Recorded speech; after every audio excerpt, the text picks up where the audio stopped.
Bonjour tout le monde et bienvenue à On parle de hockey mineur. Diane Ouellette, la créatrice de cette page. Pourquoi vous allez vous dire une page de On parle de hockey mineur? Parce que dans ce milieu-là, ça bouillonne de plein de choses. Il y a plein de gens qui ont passé là, des hommes, des femmes, des joueurs, des joueuses, des parents. Il y a plein de gens qui ont passé là et qui, grâce à leur passage, ils ont découvert des forces, ils ont découvert des goûts, ils ont découvert des environnements dans lesquels ils aimeraient se retrouver longtemps. Alors, c'est de tout ça, moi, que je veux vous parler. Je vais vous faire voir le beau côté du On parle de hockey mineur. Et je vais vous raconter une petite anecdote. Je me souviens, quand j'étais tout petite, vous allez dire il y a quelques années, j'avais à peine 6 ans et je me rappelle à l'époque, patin aux pieds, parce que dans ce temps-là, les rues n'étaient pas dégagées comme elles le sont aujourd'hui. Donc, pendant l'hiver, les rues étaient enneigées. Alors, ce qu'on faisait, mes amis et moi, bâton en dessous du bras, on s'en allait jouer au hockey sur 2 patinoires qu'il y avait à ce moment-là, au centre ou au service des loisirs, où est-ce que j'habitais.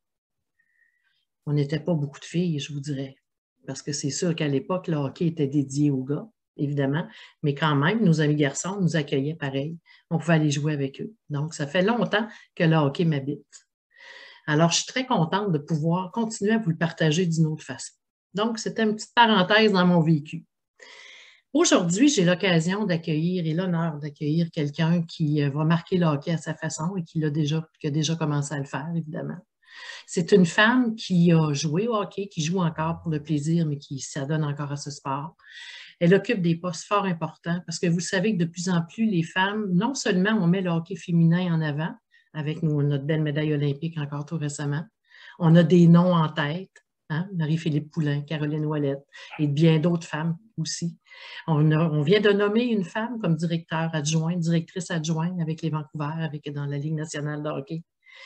Bien, ça se continue, ça se poursuit, puisque la personne que j'accueille aujourd'hui, elle vient d'être nommée. C'est la première femme qui est nommée à ce poste dans la Ligue de hockey junior majeur du Québec, à la centrale de recrutement, comme recruteuse. Est-ce que c'est bien comme ça qu'on dit ça? Alors, je vous présente Catherine Aubry-Hébert, qui est aussi coordonnatrice au hockey féminin à Hockey Québec pour le développement des joueuses dans la Ligue de hockey d'excellence du Québec, volet féminin. Donc, bienvenue, Catherine. Merci d'avoir accepté d'être là. Ben, merci à toi pour l'invitation. Catherine, raconte-nous, comment ça se fait, comment tu as fait pour en arriver là? Là, je viens de dire maintenant où est-ce que tu es rendu, mais il y a eu un départ à ça. Oui, ben, je dirais que ma passion pour le hockey a commencé dès mon jeune âge. J'ai toujours écouté énormément le hockey, joué au hockey moi aussi dans la rue avec mes amis quand j'étais plus jeune, là, chaque soir en revenant de l'école. Ça a toujours continué. J'ai commencé un petit peu plus tard à jouer dans une équipe féminine sur la glace. Puis par la suite, quand je faisais mes études, je me questionnais un petit peu dans quoi que je voulais travailler. C'est sûr, le domaine du sport m'intéressait beaucoup. Donc, quand j'ai eu quand j'ai terminé mon bac, j'ai eu la chance d'avoir une opportunité à la Ligue de hockey junior majeur du Québec comme coordonnatrice aux opérations hockey. Donc, j'ai travaillé là. Mais tu as quel âge à ce moment-là, Catherine? Tu ne devais pas être vieille? En 2014, j'avais 21. Ah, c'est ça, tu sortais vraiment de tes études à ce moment-là? Oui, exactement. C'était mon premier emploi officiel. J'avais eu des expériences plus bénévolement dans des tournois de hockey, des choses comme ça. Mais officiellement, c'était mon premier emploi d'adulte, si on peut dire. La seule femme à ce moment-là qui occupait un poste de cette envergure? À ce moment-là, non, pas comme coordonnatrice. Là, il y en a quelques autres femmes au bureau de la Ligue là, en tant que telle. Donc, je crois qu'on était 5-6 femmes là, à ce moment-là. Ça, il y a eu un petit peu plus d'hommes, mais au bureau de la Ligue, on s'approche quand même de la parité. Ah, ben c'est bon. Tu vois, c'est quelque Ouais. chose qu'on ignore, qu'on ne savait pas. Donc, tu as été là pendant 4 ans. C'est bien ça. Donc, tu es 4 ans à la Ligue junior majeure du Québec comme coordonnatrice des opérations. Par la suite, tu te diriges vers... Oui, par la suite, ben, j'ai vu une opportunité à Hockey Québec pour un poste qui s'est ouvert pour le développement du hockey féminin. C'est sûr, c'était un poste qui m'intéressait beaucoup. Là.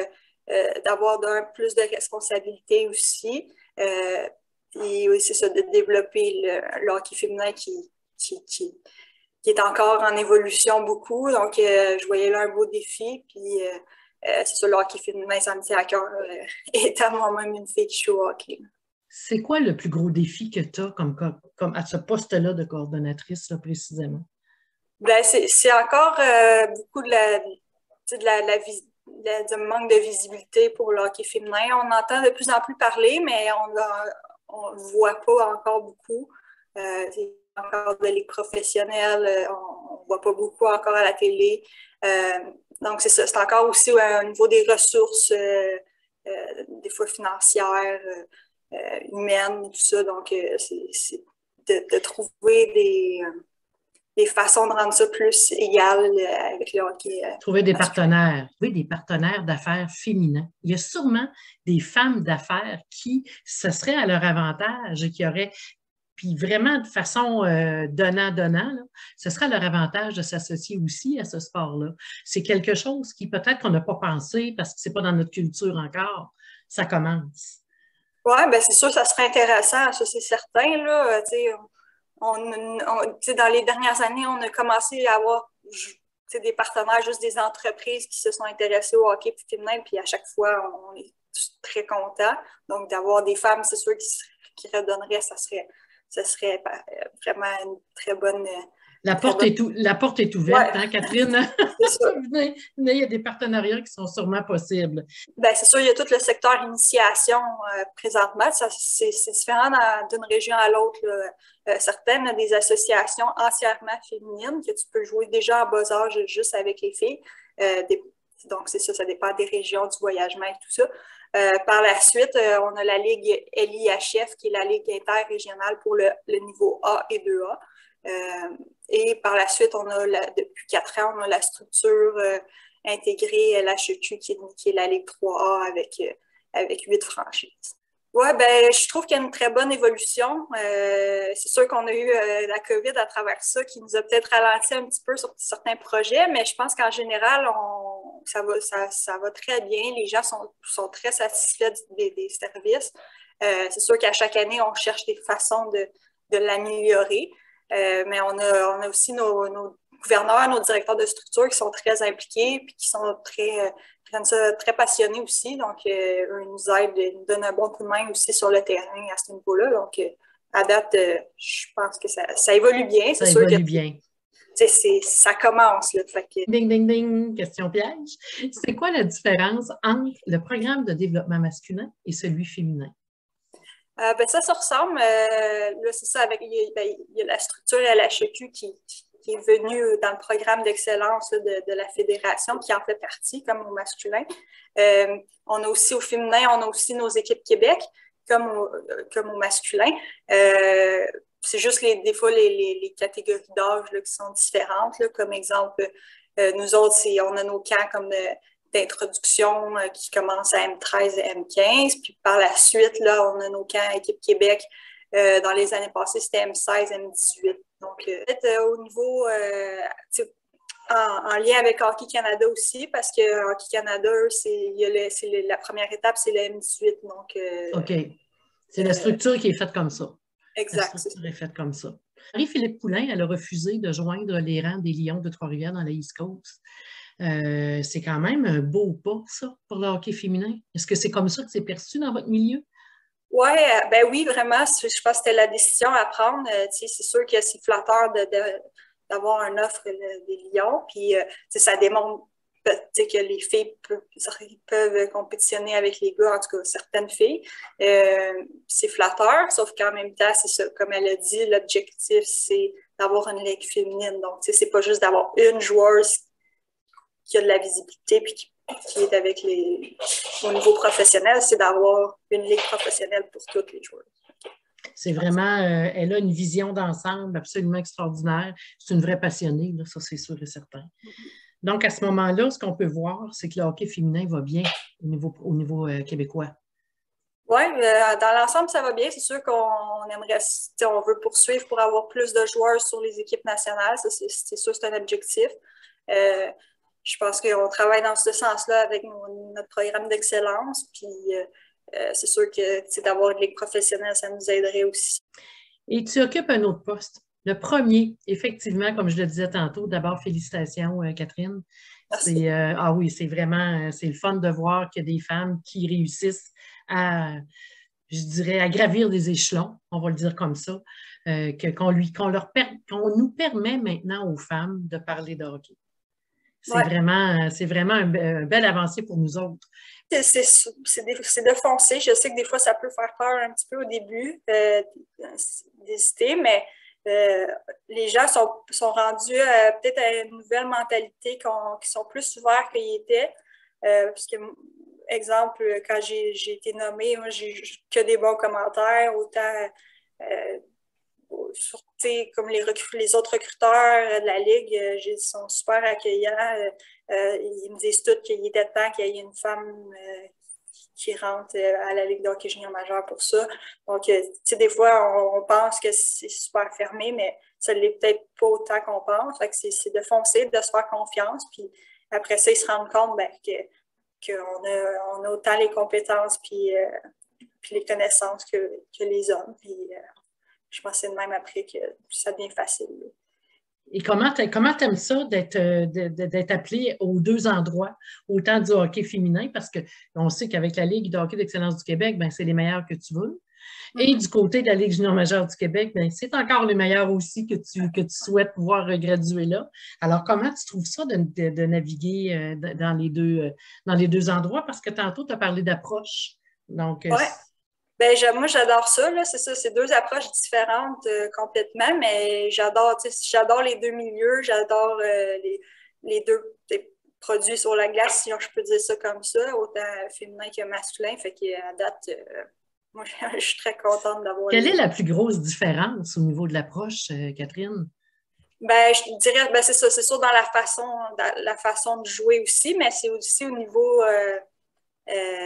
communication, gérer que ce soit des filles ou des garçons, c'est pas la même façon. C'est ça aussi, c'est de s'adapter à.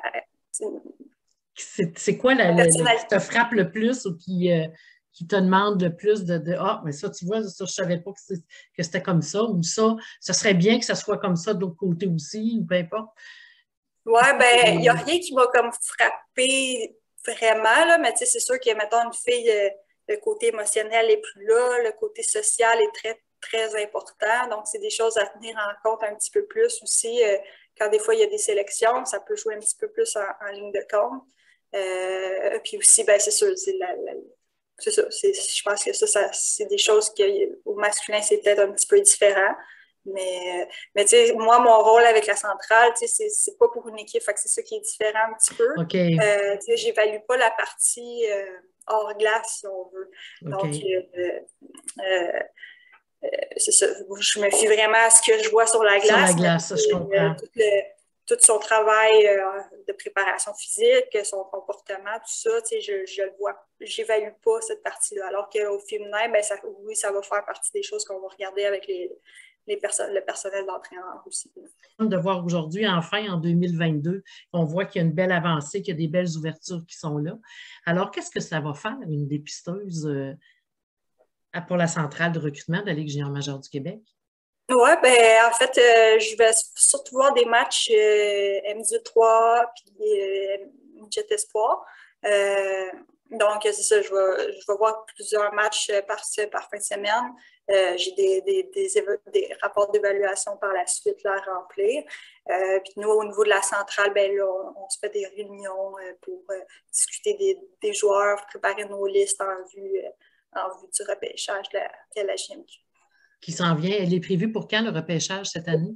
Là, il a été reporté un petit peu là, à cause justement de la COVID et tout ça, les fins de saison qui ont été reportées, mais c'est prévu le 4-5 juillet cette année. C'est prévu au début juillet, comme l'an passé, dans le fond? C'est de venir l'essayer, puis que le hockey, c'est ça, c'est une expérience de vie, puis c'est de venir l'essayer, qu'il va avoir du plaisir, c'est certain, puis qu'après ça, ils n'arrêteront plus, eux autres non plus. Puis qu'il y a des belles structures qui leur permettent vraiment de pouvoir graduer puis de se développer comme athlète autant que chez les garçons maintenant. Absolument, exact. Il y a des super belles opportunités, là, autant à tous les niveaux aussi, là, pas juste 3, mais c'est sûr 3, avec la structure, avec le sport-études, il y a des programmes, il y a les Jeux du Québec, il y a plusieurs super belles opportunités pour les filles, autant qu'avec les garçons. Donc c'est ça. Et dans ton métier avec la Ligue de hockey junior majeur du Québec, vers quoi tu peux te diriger? Maintenant, tu es dépisteuse, puis c'est vers quoi tu peux penser aller par la suite? Ben, j'ai pas encore réfléchi beaucoup, mais c'est sûr qu'éventuellement, peut-être que d'être recruteuse pour une équipe, ça pourrait m'intéresser. C'est différent d'être à la centrale versus avec une équipe. Ça pourrait m'intéresser. Mais ça va être à voir ensuite, peut-être au niveau après ça, au niveau plus gestion, opération, hockey, tout ça, c'est des domaines qui m'intéressent aussi, mais c'est ça, ça sera de voir. Le hockey féminin m'intéresse aussi beaucoup. C'est ce que j'étais pour te demander. Si tu parles de gestion, on parle de club professionnel. Je présume que Catherine pourra être interpellée pour continuer là, à évoluer. Là. Ça, c'est certain avec l'expérience que tu as. Là. Ouais. On va te souhaiter bonne chance et bon succès dans tes nouvelles fonctions. Félicitations encore, Catherine. C'est pas mal de fun de voir les portes qui s'ouvrent pour nous, les femmes. Et on va inviter toutes les filles, puis les parents aussi, là, allez voir ce qui se passe. Si vous hésitez, posez des questions à vos associations. Allez voir les gens qui s'occupent de vos équipes féminines. Puis vous allez peut-être être surpris, puis agréablement surpris de voir ce qui vous est proposé. Exact. Merci beaucoup, Diane. Merci à toi.